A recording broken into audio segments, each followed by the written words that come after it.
Hello दोस्तों। तो NEET 2021 के रिगार्डिंग रोजाना नए नए अपडेट्स आपको देखने को मिल रहे हैं। रोज एक एनटीए हर रोज एक नया अपडेट दे रहा है। एनटीए के साथ साथ जो अपने न्यूज चैनल्स वगैरह होते हैं जहाँ वहीं से भी एक नया अपडेट आ रहा है। तो इस बार देखो नीट का सिचुएशन में क्या हो गया कि नीट के जो एस्पिरेंट्स है स्टूडेंट वो दो पार्ट में डिवाइड हो गए। कैसे? एक तो जो रिपीटर्स हैं, रिपीटर्स यानी कि जिन्होंने लास्ट ईयर भी नीट दिया था उससे लास्ट ईयर भी दिया होगा, काफी स्टूडेंट्स होते हैं। एक जो ट्वेल्थ के साथ है अभी, जिन्होंने 2021 में ट्वेल्थ पास आउट किया है। तो अपन जानते हैं कि 2021 में उनका पेपर तो हुआ नहीं है क्योंकि सीबीएसई ने प्रमोट किया स्टूडेंट्स को। सीबीएसई वालों की बात कर रहे हैं, ये अदरवाइज काफी बोर्ड ने प्रमोट किया है, एग्जाम नहीं लिए बच्चों के। तो जो स्टूडेंट्स अपने मार्क्स के बेसिस पे खुश नहीं है, जिनको ऐसा लग रहा है कि मेरे मार्क्स कम आए हैं, जिनको चुन लगी मैं ज्यादा कर सकता था, उनके लिए एग्जाम चल रहे हैं अभी। उनका एग्जाम ले रहा है सीबीएसई, कह रहा है कि आप एग्जाम दीजिए, आप खुश नहीं है तो। लेकिन यहाँ पे दिक्कत आ रहा है कि अपना नीट का डेट आ रहा है 12 सितंबर को, और बच्चों के जो सीबीएसई वालों के एग्जाम है वो भी इसी के आसपास है। किसी का 10 का है, किसी का 13 का है, 11 का, ऐसे एग्जाम है। तो जो ट्वेल्थ वाले बच्चे हैं जिनका एग्जाम दे रहे हैं वो सोच रहे हैं कि नीट पोस्टपोन हो। ठीक है, उनके अकॉर्डिंग नीट पोस्टपोन होना भी चाहिए क्योंकि काफी प्रेशर होता है खुद का एग्जाम का भी और नीट का भी। तो दोनों कैसे हैंडल कर सकते हैं। लेकिन एक नजरिया जो रिपीटर्स हैं वो कह रहे हैं कि नीट पोस्टपोन नहीं होना चाहिए, वो उब चुके पढ़ पढ़िए, वो चाह रहे हैं कि नीट ठीक है हो जाए, टाइम से हो जाए। तो देखो अपन इन दोनों ही में ही अपन कुछ कर नहीं सकते। फ्रेशर चाह रहा पोस्टपोन हो, ये चाह रहे नहीं हो। इन दोनों क्राइटेरिया में अपन कुछ कर नहीं सकते है ना, अपनी मर्जी नहीं चलती इनमें। अपन क्या कर सकते हैं, जो अपने मन में है अपना फीडबैक है वो सरकार से शेयर कर सकते हैं, गवर्नमेंट से, एनटीए से, कि मुझे ये चाहिए, अपना फीडबैक दो कि मेरे अकॉर्डिंग पोस्टपोन होना चाहिए, उसका प्रॉपर रीजन दो आप, इस वजह से होना चाहिए। बाकी अपन जबरदस्ती कर नहीं सकते। ऐसे जबरदस्ती मतलब पटरियों पे सो गए जाके सरकार पकड़ रहे हैं चल पोस्टपोन कर, ऐसा कुछ नहीं हो सकता ना, अपनी मर्जी नहीं उसमें। अपन केवल रिक्वेस्ट कर सकते हैं कि होना चाहिए पोस्टपोन।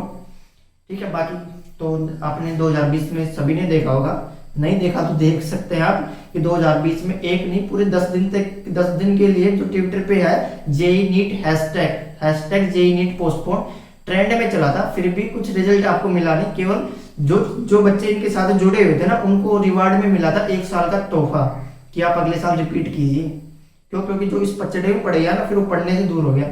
तो उनके लिए सबसे इंपॉर्टेंट बता दें कि उस चीज को याद रखते हुए आपने वो चीज किया है, आपने उस चीज को महसूस किया है लास्ट ईयर भी, तो इस ईयर आप इन सबसे दूर रहिए। और जो फ्रेशर स्टूडेंट है उन्होंने देखा नहीं है सब, तो आप पीछे से जो हुआ है उससे कुछ सीख लीजिए, उसके अकॉर्डिंग पढ़िए। हाँ, आप सभी जो स्टूडेंट्स तैयारी कर रहे हैं उनको अपने एग्जाम के लेके चुल होती है, अपने अंदर होता है कि क्या अपने एग्जाम के रिगार्डिंग क्या खबर आ रही है, क्या अपडेट है। तो ठीक है, आप अपडेट देखिए। तो अपडेट आप एग्जैक्ट एक सही साइट पे जाके देखिए ना, आप एनटीए के ऑफिशियल साइट पे जाके देखिए, नीट के ऑफिशियल साइट पे जाके देखिए कि क्या अपडेट है। आप ऐसे 2 से 3 घंटे दे रहे हैं इन सब चीज में देखने के लिए, तो आप अपना टाइम वेस्ट कर रहे हैं। फिर अगले साल भी आप यही चीज देखते रहोगे। कुछ समझ रहे हैं? नहीं तो फिर अपना स्टडी पे ज्यादा फोकस कीजिए आप। आपको इस टाइम पे जैसे 12 सितंबर को नीट होना है ये बता रहे हैं अभी, एनटीए ने एग्जाम सिटी भी लॉन्च कर दी है कि अपने एग्जाम सिटी बता दिया, सेंटर दे दिया कि आपका एग्जाम सिटी, आपका सेंटर इस सिटी में आएगा, वो भी सभी ने देख लिया। एडमिट कार्ड के लिए बोल रहा है कि एग्जाम से 2 या 3 दिन पहले आएगा। ठीक है, तो अभी ऐसा कुछ है नहीं कि अपना एग्जाम पोस्टपोन हो गया, अपने को ऐसा ऑफिशियल अनाउंसमेंट कुछ हुआ नहीं है, और ना ही अभी ऐसा कुछ है कि होने वाला है। बाकी होगा तो अब सभी को पता चलेगा, ऐसा नहीं किसी के कान में आके बता देंगे। तो वो चीज बात, तो उन सब चीजों को छोड़ के आप ज्यादा से ज्यादा 10 मिनट 20 मिनट, इसके अलावा आप ज्यादा टाइम दे रहे हैं तो आपके अपने करियर के लिए आप सबसे ज्यादा कुछ शुरू रहे हैं, क्योंकि वो टाइम आपके लिए सबसे इंपॉर्टेंट है। जो टाइम आप ये फालतू के लिए दे रहे हैं ना सोशल मीडिया पे, उससे दूर रहने के बाद आप 10 से 20 मिनट के बाद ज्यादा टाइम मत दीजिए इस चीज में, है ना। आपको अपने स्टडी पे फोकस करना है। एग्जाम आगे होगा तो ठीक है, एग्जाम तब भी देना है, नहीं होगा तब भी देना है एग्जाम तो अपने को। तो इस चीज को एक तरफ छोड़ के अपनी स्टडी पे फोकस कीजिए सबसे ज्यादा। और रही बात, जैसे अभी एनटीए ने काफी अपडेट बताया, एनटीए ने रोज नए अपडेट डाल रहे हैं एनटीए। जैसे इस बार नर्सिंग वालों के लिए भी नीट के थ्रू होना है। एक बढ़िया चीज जैसे एनटीए ने क्लियर किया है कि लास्ट ईयर 2 स्टूडेंट के 720 नंबर आए थे, तो दोनों के रैंक सेम होना चाहिए था, लेकिन उन्होंने एज के अकॉर्डिंग जिसका एज ज्यादा था उसको बढ़िया रैंक दिया था, फर्स्ट रैंक दिया था उसको। आपको पता होगा ये सब चीज। लेकिन एनटीए ने इस बार ये क्लियर किया है कि जिन बच्चों के सेम मार्क्स आ रहे हैं दोनों के, सबसे पहले उनके बायोलॉजी के मार्क्स देखेंगे कि बायोलॉजी में किसके ज्यादा आ रहे हैं, किसके बढ़िया मार्क्स आ रहे हैं। फिर उसके बाद बायोलॉजी में सेम होने के बाद फिजिक्स केमिस्ट्री में देखेंगे, उनमें भी सेम आ रहे हैं, तो फिर उनकी एक्यूरेसी चेक करेंगे कि इसने कितने क्वेश्चन अटेम्प्ट किए और उसके कितने क्वेश्चन गलत हो रहे हैं। उसके बेसिस पे फिर आपको मार्क्स दिए जाएंगे, आपको रैंक दिया जाएगा। लेकिन फिर भी यहाँ पे उन्होंने फर्स्ट रैंक को लेके क्राइटेरिया क्लियर नहीं किया, क्योंकि जिन बच्चों के 720 नंबर आएंगे उनका एक्यूरेसी भी सेम होगा, उनके हर सब्जेक्ट में मार्क्स भी सेम होंगे, तभी जाके 720 नंबर आ रहे हैं। इसके लिए अभी उन्होंने कुछ क्लियर नहीं किया है। तो अलग बात है, रैंक लाओ फिर देखते हैं, रैंक लाने के बाद सोचना इस सब चीज के बारे में। बाकी आपके 12 दिन बच रहे हैं, तो आप सब जो एक तो वो बच्चे हैं कि जो सोच रहे हैं कि अभी मैं आज से स्टार्ट करूँ, 12 दिन में नीट क्रैक कर लूंगा, तो ये ऐसा सपने में ठीक है, हकीकत में ऐसा हो नहीं सकता। साउथ की फिल्मों में कुछ भी कर सकता है बंदा, आप रियलिटी में ऐसे नहीं कर सकते ना कि आप 12 दिन में पढ़ोगे। जो बच्चे ऐसे 12 महीने से पढ़ रहा है उसका चांसेस उसको नहीं लग रहा, तो 12 दिन में कैसे कवर कर पाओगे। तो ठीक है, जो पढ़ रहे हैं पढ़ते रहो अपने अकॉर्डिंग, जैसा अपना कंटिन्यू स्टडी है अभी उसको कंटिन्यू रखना है ना, उसको उसमें कुछ भी आप डिस्ट्रैक्ट मत कीजिए, उसको कम मत कीजिए, बस उसको बढ़ाते रहिए। और रही बात है जैसे स्टूडेंट्स इस टाइम पे आके ऐसे जैसे कम मार्क्स आ जाते हैं पेपर में, 1-2 पेपर में, तो पेपर देना बंद कर देते हैं, पेपर क्वेश्चन प्रैक्टिस करना बंद कर देते हैं, केवल पढ़ते रहते हैं। तो पढ़ने से मार्क्स नहीं आएंगे भाई, प्रैक्टिस करने से आएंगे।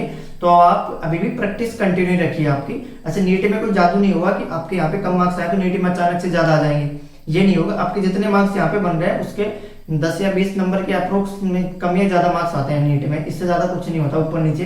तो बच्चों के लिए 12 दिन के लिए 12 दिन बच्चे जो पढ़ रहे हैं उनको डर है, होता भी है डर एग्जाम को लेके कि साल भर से मेहनत कर रहे हैं, क्या होगा, कैसा पेपर होगा। इन सब चीजों को छोड़ दीजिए। आप ये देखिए कि मैंने कितना मेहनत किया है, आप कितनी मेहनत और कर सकते हैं 12 दिन में, कितना प्रैक्टिस कर सकते हैं, कितना रिवाइज कर सकते हो, और सबसे इंपॉर्टेंट आप कितना याद रख सकते हैं। आप जितना ज्यादा इस टाइम पे याद रखने की कोशिश करोगे उतने ज्यादा आपको मार्क्स मिलेंगे।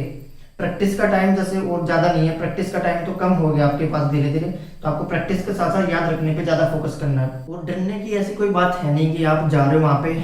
आपने वो 26-11 वाले अटैक तो सुने होंगे, अफजल कसाब नाम सुना होगा सभी ने। वो एक 19 साल का बंदा था, है ना, दूसरे देश से आके मुंबई में आके पाकिस्तान से आया और वहां पे इसने मासूमों की हत्या की, गोलीबारी की, जितनों को उसने मारा। लेकिन उसके जब उसको पकड़ा गया, उसको जिंदा पकड़ा गया था, तो उसके चेहरे पे एक भी ऐसा शिकस्त नहीं थी, बिल्कुल भी उसके चेहरे पे से डर नहीं था कि उसने कुछ किया है। तो आप क्यों डर रहे हो? जब वो इतने सैकड़ों लोगों को मारने के बाद वो बिल्कुल ऐसे खुश था बंदा उसको, तो आप भी खुश रहिए ना। आप वहां पे जाके किसी को मारना तो है नहीं, आपको एग्जाम सेंटर पे जाके बस अपना पेपर करना है, इसके अलावा कुछ और करना नहीं है वहां पे। या फिर जो एग्जामिनर वगैरह है उन सबको सफारी ले रखी है उनकी कि जाएंगे टपका के आएंगे, ऐसा तो आप सोचे फिर तो आपको विचार करना भी चाहिए कि कैसे क्या अपना प्लानिंग बनाइए, है ना। जो नहीं कर रहे हैं वो तो अपने पेपर पे फोकस करेंगे फिर क्योंकि पेपर कैसे करना है। तो डरने की कोई बात नहीं आपको। तो वहां पे जाने के बाद ज्यादा से ज्यादा क्या होगा, आप थोड़ा घबराएंगे, ठीक है, आपके 2 या 4 क्वेश्चन घबराहट की वजह से गलत हो सकता है, इससे ज्यादा कुछ नहीं होगा। तो आप अपनी घबराहट को कंट्रोल रखिए, अभी डर को अपने को बचा के रखिए, क्योंकि डरने की काफी जगह होती है जहाँ पे अपने को डरना चाहिए। एग्जाम सेंटर में नहीं डरना आपको। आपके लिए अब 12 दिन का टाइम बचा है, ये 12 दिन आपका फिक्स करेंगे कि आपका नेक्स्ट फ्यूचर कैसा होगा, या रिपीट करेंगे या छोड़ेंगे या फिर कुछ और करेंगे, कॉलेज में MBBS करेंगे, ये 12 दिन डिसाइड करेंगे अभी आपके। तो 12 दिन और लगे रहिए, अच्छे से मेहनत करते रहिए बस। और जो होना है उसमें जो आपकी मर्जी से हो रहा है वो ठीक है, जो आपकी मर्जी से नहीं होगा उसमें भगवान की मर्जी मान के समझिए आप। लेकिन जब आप मेहनत करते रहेंगे तो आपकी मर्जी उसमें ज्यादा चलेगी। तो यही कहना चाहेंगे कि आप इस चीज पे ज्यादा फोकस मत कीजिए, ज्यादा टाइम वेस्ट मत कीजिए, सिर्फ आप डर को भी छोड़ दीजिए इस टाइम पे और पढ़ने पे ज्यादा फोकस कीजिए। और अपने 12 दिन की प्लानिंग सेट रखिए कि 12 दिन में क्या क्या पढ़ना है आपको, कैसे अपना सिलेबस कितनी बार रिवाइज करना है 12 दिन में, और क्या जो चीजें आपको याद नहीं है उनको अलग से लिखना है कि जो चीजें आपको याद नहीं है वो पहले दिन या एक दिन पहले पढ़ना है आपको। ऐसे सब चीजें आपको बना के रखनी चाहिए इनमें। तो फिर आप सभी को ये करना चाहिए और इस पर ज्यादा ध्यान नहीं देना, है ना। ठीक है, फिर तो मिलते हैं फिर ऐसे नेक्स्ट वीडियो में जल्दी। Thank you.